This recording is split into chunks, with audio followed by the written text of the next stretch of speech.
I am sure हम सब ने इन्फ्लेशन के बारे में जरूर सुन रखा होगा, जिससे हम आम तौर पे महंगाई कहते हैं। 1947 में जब देश आज़ाद हुआ था तो उस टाइम पे 1 केजी चीनी की कीमत लगभग 40 पैसे थी। वही बढ़कर 1997 तक 16 रुपये हो चुकी थी और अभी के टाइम पे उसी 1 केजी चीनी की कीमत लगभग 50 रुपये हो चुकी है। That's called inflation. इंडिया के अगर हम पिछले 60 सालों का एवरेज इन्फ्लेशन रेट देखें तो लगभग 5.13% रहा एनुअली। मतलब कि जो भी पैसा हम बैंक में रखते हैं that actually becomes problem over time. तो उस प्रॉब्लम के सॉल्यूशन के लिए यहाँ पे कॉन्सेप्ट आता है इन्वेस्टिंग का, that the idea of use your money to make more money, जिससे हम इन्फ्लेशन को बीट कर सकें। एंड अगर बात हो इन्वेस्टिंग के तो आई एम श्योर आपने स्टॉक मार्केट के बारे में जरूर सुन रखा होगा, that how it is easy to invest in stock, how it is easy to buy stock. But the question is what actually stock market. हम कैसे अपने पैसे को स्टॉक मार्केट में इन्वेस्ट कर सकते हैं, या फिर क्या वाकई में स्टॉक मार्केट उतना प्रॉफिटेबल है जितना लोग बातें करते हैं, हम बात करेंगे इस वीडियो में। Sensex has climbed the 60,000 peak, its highest ever. This is a lifetime high for Sensex. Markets ended a volatile session on a positive note. Now we're at 17,550 in the red. इस बार मेरा बहुत strongly और मजबूती से ये मानना है कि इस बार रिटेल पैसा बनाकर जाएगा।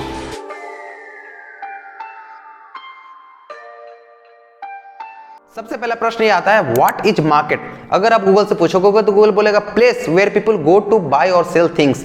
जैसे सब्जी मार्केट होता है जहां पे लोग सब्जी की खरीद और बिक्री की जाती है, जैसे फ्रूट्स मार्केट होता है जहां पे लोग फ्रूट्स खरीदते और बेचते हैं, ठीक उसी प्रकार से स्टॉक मार्केट होता है जहां पे लोग स्टॉक खरीदते और बेचते हैं। बट यहाँ पे एक नया क्वेश्चन आता है that what actually is stocks. तो यार देखो, stock and share kind of represent करता है सेम थिंग को, that the part ownership of the company. इसे हम एक एग्जांपल से समझते हैं, ठीक है। सपोज करो यार कोई कंपनी X है, उसके पास टोटल 100 शेयर हैं एंड टोटल 100 शेयर उसी फाउंडर के पास है, then he is the complete owner of the company. But उस 100 शेयर में से 50 शेयर फाउंडर के पास है और 50 शेयर लोगों के पास है, then all they are known as the partial owner of the company, जिन्हें हम शेयर होल्डर कहते हैं। अगर आपके पास उस कंपनी के एक भी शेयर है then you are also the partial owner of the company. But इससे एक नया क्वेश्चन आ रहा है कि कोई फाउंडर अपनी कंपनी का शेयर लोगों के साथ क्यों शेयर करना चाहेगा, कोई अपनी कंपनी का ओनरशिप लोगों के साथ क्यों शेयर करना चाहेगा। तो यार इसे हम एक एग्जांपल से समझते हैं, ठीक है। सपोज करो आपकी एक केक की छोटी सी कंपनी है, बहुत अच्छा केक बनाते हो, लोग दूर दूर से आपके पास केक लेने के लिए आते हैं, आपके पास केक खाने के लिए आते हैं, और आपको अपने बिजनेस को देखकर लग रहा है कि इसका पोटेंशियल है और ज़्यादा बड़ा बनने का। आपको लग रहा है कि इससे आप और भी ज़्यादा एक्सपैंड कर सकते हो, आप ग्रो कर सकते हो, आप चाहते हो कि और भी लोगों को हायर करो, आप मार्केटिंग करना चाहते हो और भी ज़्यादा, आप चाहते हो कि इसकी फ्रेंचाइजी डिफरेंट स्टेट्स में डालें। फिर लेकिन इसके लिए आपको पैसे की आवश्यकता होगी। एक तरीका हो सकता है कि आप बैंक के पास जाकर लोन के लिए अप्लाई कर सकते हो, लेकिन वहाँ पे थोड़ा रिस्क ये है कि आपका हो सकता है कि आपकी लोन अप्रूव ना हो, और अगर आपका लोन अप्रूव भी हो जाता है तो वहाँ पे आपको कंटिन्यूसली इंटरेस्ट लगता रहेगा जो भी आपने लोन ले रखा है। फिर दूसरा तरीका यहाँ पे आता है कि आप किसी इन्वेस्टर के पास जाकर डील कर सकते हो, आप उनसे पैसे ले सकते हो, पैसे की डिमांड कर सकते हो, बदले में आप उस पैसे के बदले आप उन्हें कुछ शेयर दे सकते हो, ठीक है।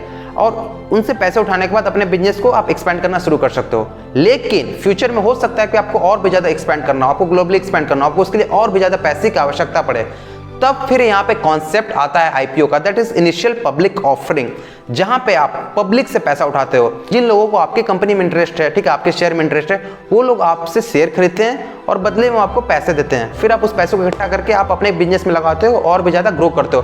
फिर फ्यूचर में जैसा आपका कंपनी परफॉर्म करता है उसी के हिसाब से लोगों को उसके प्रॉफिट या लॉस झेलना पड़ता है। Country's largest life insurance company is going public. देश के सबसे बड़े IPO meaningful impact on the IPO market. आज जो आईपीओ खुल रहा है, Investing in IPO. जैसे एक शहर में मल्टीपल सब्जी मार्केट होती है, अगर आपको अपनी सब्जियों की दुकान लगानी है तो आप किसी एक मार्केट में जाकर लगा सकते हो। ठीक उसी प्रकार से एक कंट्री में मल्टीपल स्टॉक एक्सचेंज होता है जहां पे आप अपनी कंपनी को लिस्ट करा सकते हो।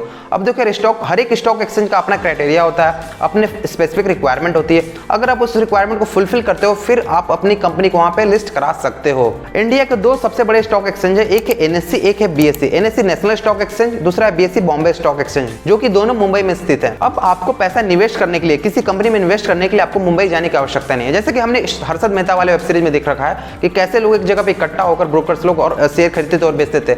लेकिन अभी के टाइम पे आपको मुंबई जाने की आवश्यकता नहीं, आपको कहीं पे जाने की आवश्यकता नहीं है। आप घर बैठे बैठे किसी से बिना सलाह मशवरा किए आप शेयर खरीद सकते हो और बेच सकते हो। It's all because of technology.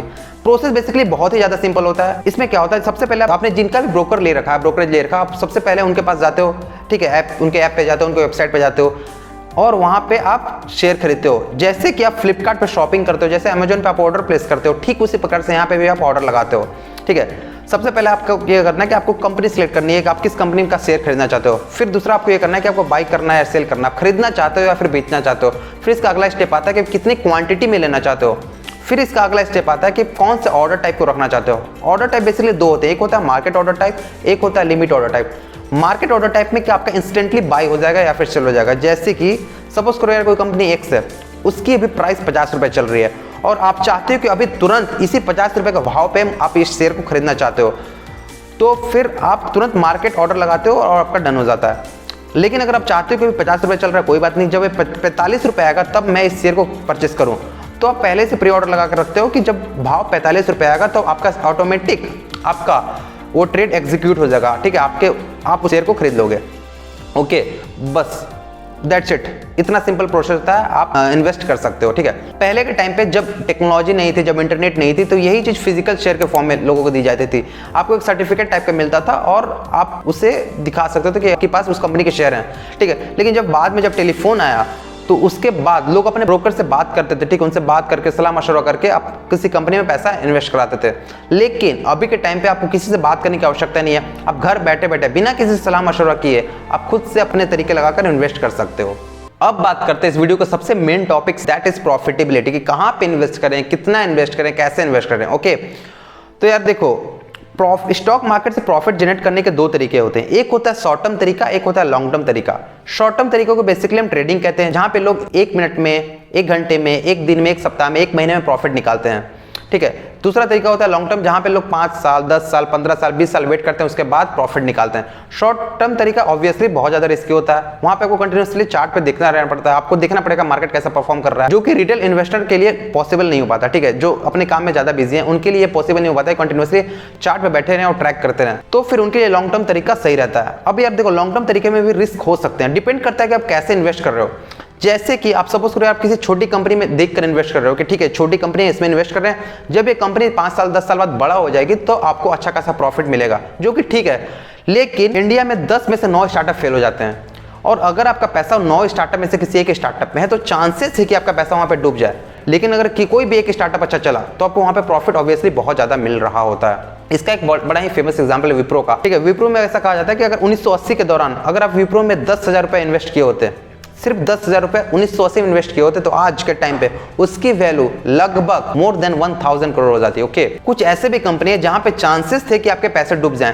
जैसे रिसेंट एग्जांपल है पेटीएम का, कि पेटीएम का भी कुछ टाइम पहले ही आईपीओ आया था, 1-1.5 साल पहले, और अभी के टाइम पे जो भी इन्वेस्टर उन्होंने इन्वेस्ट किया था आईपीओ के दौरान, अभी वो 70% लॉस पे हैं। अगर आप बिल्कुल सेफ खेलना चाहते हो तो आप निफ्टी 50 में इन्वेस्ट कर सकते हो। निफ्टी 50 बेसिकली एक मार्केट इंडेक्स है, ठीक है, जो कि एनएससी के जो टॉप 50 कंपनी है, टॉप 50 परफॉर्मिंग कंपनी है, उन्हें ट्रैक करता है। ओके, और जिस तरह से निफ्टी 50 होता है, ठीक उसी प्रकार से सेंसेक्स होता है। Sensex basically BSc, Bombay stock exchange के जो टॉप 30 कंपनी है उन्हें ट्रैक करता है। अगर निफ्टी 50 का अगर हम पिछले 15 सालों का ट्रैक रिकॉर्ड देखें तो लगभग 12% एनुअली रिटर्न दिया है निफ्टी ने।